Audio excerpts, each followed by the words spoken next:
The second type of loop we're going to discuss in this chapter is the for loop.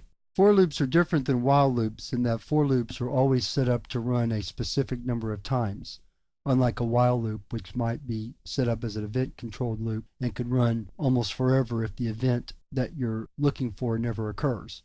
With a for loop, you always specify how many times the loop's going to run. So let's first look at the syntax of the for loop before we look at our first example. We'll do that up here in comments. We start off with the keyword for, and then open parentheses.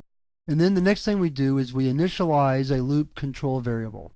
And I'll explain how that works in a moment. Then we perform a relational test on the loop control variable. And then the next thing we do is modify the loop control variable in some way. This is very similar to what you do with the while loop, but we're doing it all within these parentheses in the heading or in the first line of the for loop.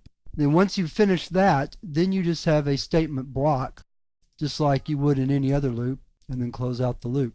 So there's a lot of work being done inside these parentheses, as opposed to in a while loop where we do a lot of the testing and things, the modifications inside the body.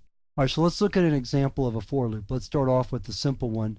Let's sum the first 10 integers. So we need a variable for the sum, and that's really all we need. Here we can say for int I equal 1. I is our loop control variable, and we're initializing it to the value 1. Our test is while I is less than or equal to 10, and then our modification is we're going to increment I by 1 each time. The body of the loop simply consists of sum is equal to sum plus I, or sum plus equal I, followed by closing the loop, and then we can write out the sum, like so. Let me scroll this down a little bit so you can see the parts. So again, I is the loop control variable. We initialize it to 1, since we're going to sum the integers 1 through 10.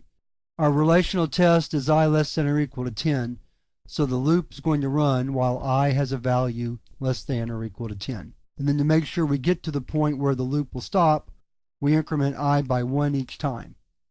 In the statement body, all we do is add I to sum, and then at the end we write out the value. So let's run that program, and the sum is 55.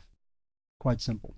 For loops are preferable to while loops when you know exactly how many times the loop is going to run. So while I could write this exact program as a while loop, it makes a lot more sense to write it as a for loop.